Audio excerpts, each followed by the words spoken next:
وَإِنَّ مِنْهُمْ لَفَرِيقًا، اور بے شک یہودیوں میں سے ایک گروہ گزرا، یلوون السنتہم بالکتاب، وہ کتاب پڑھتے ہوئے اپنی زبان کو موڑتے ہیں، لتحسبوہ من الکتاب، کہ تم سمجھو کہ یہ اللہ کی کتاب میں سے ہے۔ یہودی کیا کرتے کہ جب توریت کی تلاوت کرتے کسی مسلمان کے سامنے تو تلاوت کرتے کرتے اپنی طرف سے باتیں ملا دیتے، اور پڑھنے کا اسٹائل ایسا ہوتا کہ آدمی سمجھے یہ توریت میں بات لکھی ہوئی ہے، وما هو من الکتاب، حالانکہ وہ اللہ کی کتاب میں نہیں ہے، وَيَقُولُونَ هُوَ مِنْ عِنْدِ اللَّهِ، اور وہ کہتے ہیں یہ اللہ کے پاس سے ہے، وما هو من عند اللہ، حالانکہ یہ اضافہ اللہ کی طرف سے نہیں ہے، وَيَقُولُونَ عَلَى اللَّهِ الْكَذِبَ، اور وہ اللہ پر جھوٹ باندھتے ہیں، وَهُمْ يَعْلَمُونَ، حالانکہ وہ جانتے ہیں کہ جھوٹ بولنے کا انجام بہت برا ہے۔ ذرا سوچیں، جو عیسائی یا یہودی قوم اللہ پر جھوٹ باندھے، وہ کیا مسلمانوں کی کبھی خیر خواہ ہو سکتی ہے؟ کیا وہ مسلمانوں کے لیے ان کے دل میں ہمدردی ہو سکتی ہے؟ کتنے افسوس کی بات ہے کہ مسلمان ان عیسائیوں کو خوش کرنے کے لیے 25 دسمبر کو کرسمس نعوذ باللہ من ذالک مناتے ہیں، ان کی تقریبات میں شریک ہوتے ہیں، ٹی وی پر ان کے پروگرام دیکھتے ہیں، بعض تو ایسے نادان ہیں کہ چرچوں میں جاتے ہیں، بلکہ اسے جانا آج کل یہ سمجھا جاتا ہے کہ ہم ماڈرن ہیں، روشن خیال ہیں، ہم جدید ذہن رکھتے ہیں، حالانکہ اللہ اور اس کے رسول نے ان سے دوستی کرنے سے منع کیا، تو ان کے مذہبی تہوار میں شرکت کرنا کہاں سے جائز ہوگا؟ یہ حرام ہے، جہنم میں لے جانے والا کام ہے۔ نعوذ باللہ من ذالک، بعض نادان ان کی ایسی محفلوں میں شریک ہوتے ہیں کہ جس میں گیت گائے جاتے ہیں اور جس میں کفریہ اور شرکیہ اشعار پڑھے جاتے ہیں۔ نہیں، آپ تو اس بات کو سمجھتے ہی ہیں کہ یہ عیسائی حضرت عیسیٰ علیہ السلام کو خدا کا بیٹا مانتے ہیں، تو یہ اس طرح اس دن کہتے ہیں کہ خدا کے بیٹے کی آمد ہوئی، اور ان کے پروگرام کو دیکھنا، ان کے گیت کو سننا، آپ اس سے اندازہ کیجئے کہ حضرت عبداللہ بن سلام یہودی تھے، لیکن جب آپ مسلمان ہو گئے تو صرف آپ نے یہ سوچا کہ یہودی مذہب میں اونٹ کا گوشت کھانا حرام ہے، اسلام میں اونٹ کا گوشت کھانا کوئی واجب یا فرض نہیں ہے، تو میں اسلام پر بھی عمل کروں گا اور یہودی تہذیب پر بھی عمل کروں گا۔ قرآن کی آیت نازل ہو گئی، یا ایھا الذین آمنوا ادخلوا فی السلم کافہ، اے ایمان والوں اسلام میں پورے داخل ہو جاؤ۔ تو جو تہذیب اسلام سے ہٹ کر ہے، وہ کلچر، وہ تہذیب، وہ رسم و رواج، ان کے فیشن، ہر ایک کو ٹھکرا دیجئے، اسلام میں پورے داخل ہو جائیں۔ علماء اس پر تحقیق کرتے ہیں اور فرماتے ہیں کہ کافر کے تہوار کی دو قسمیں ہیں، ایک تہوار ہے اس کا قومی تہوار ہے، اور ایک اس کا مذہبی تہوار ہے۔ قومی تہوار منانا مسلمانوں کے لیے، کافر کا قومی تہوار منانا جو کافروں کے لیے خاص ہو وہ حرام ہے، اور مذہبی تہوار منانا کفر ہے۔ مثلا کوئی سلیب گلے میں شوکیاں لٹکا لیتا ہے تو سلیب عیسائیوں کی نشانی ہے، تو چاہے مذاق میں لٹکائے وہ کافر ہو جائے گا، وہ اگر شادی شدہ ہے اس کا نکاح بھی ٹوٹ جائے گا، لیکن لوگوں کو پرواہ نہیں ہے۔ کیا اللہ کے غضب سے نہیں ڈرتے؟ کیا وہ سمجھتے ہیں اس طرح کرنے سے عیسائی خوش ہو کر ہمیں گلے سے لگا لیں گے؟ ہرگز نہیں۔ تو جو اللہ پر جھوٹ باندھے، جو اللہ کا بیٹا کہے حضرت عیسیٰ علیہ السلام کو، جھوٹ باندھے، وہ مسلمانوں کا خیر خواہ کہاں سے ہو سکتا ہے؟ جو اللہ تعالیٰ کا دشمن ہے وہ مسلمانوں کا دوست کیسے ہو سکتا ہے؟ ما کان لبشر، جب ان سے کہا جائے کہ تم اے یہودیوں، اے عیسائیوں، تم یہ کیوں کہتے ہو اللہ کی اولاد ہے؟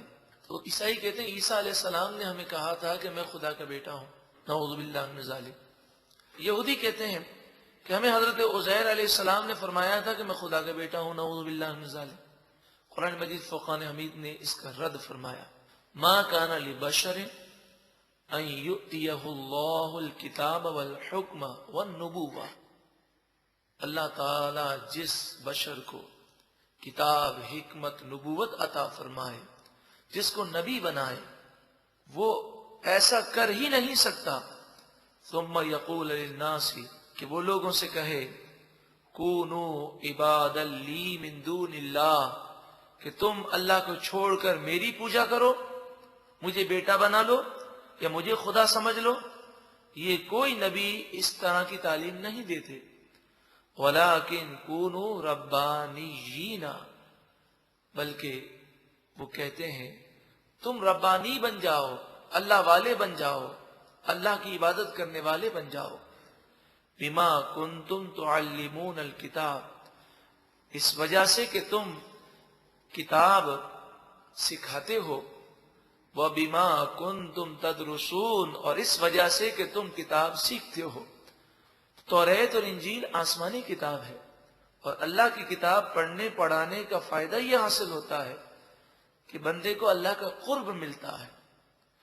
کوئی نبی، کوئی رسول یہ کبھی نہیں کہتے کہ میں خدا کا بیٹا ہوں، تم میری پوجا کرو، میری عبادت کرو. وہ ہمیشہ اللہ کی عبادت کا درس دیتے ہیں. وَلَا يَأْمُرَكُمْ أَن تَتَّخِذُوا الْمَلَائِكَةَ، اور نہ ہی انبیاء یہ حکم تمہیں دیں گے کبھی بھی. وہ کبھی بھی یہ حکم نہیں دیتے کہ تم فرشتوں کو وَالنَّبِيِّينَ أَرْبَابًا، اور نبیوں کو خدا بنا لو.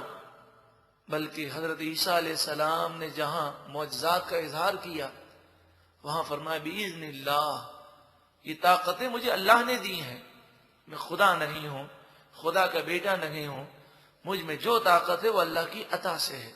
أَيَأْمُرُكُمْ بِالْكُفْرِ بَعْدَ إِذْ أَنْتُمْ مُسْلِمُونَ، کیا وہ تمہیں کفر کا حکم دیں بعد اس کے کہ تم مسلمان ہو گئے؟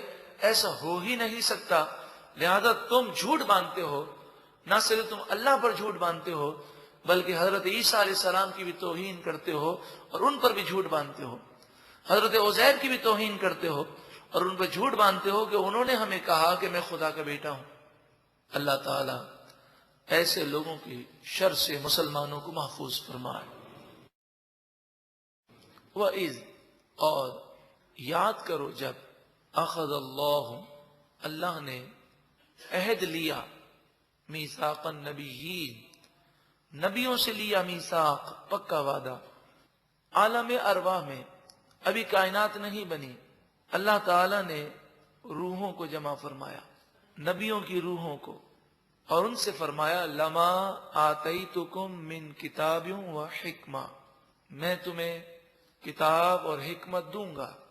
ثم جاءکم رسول، پھر تمہارے پاس رسول صلی اللہ علیہ وسلم تشریف لائیں گے.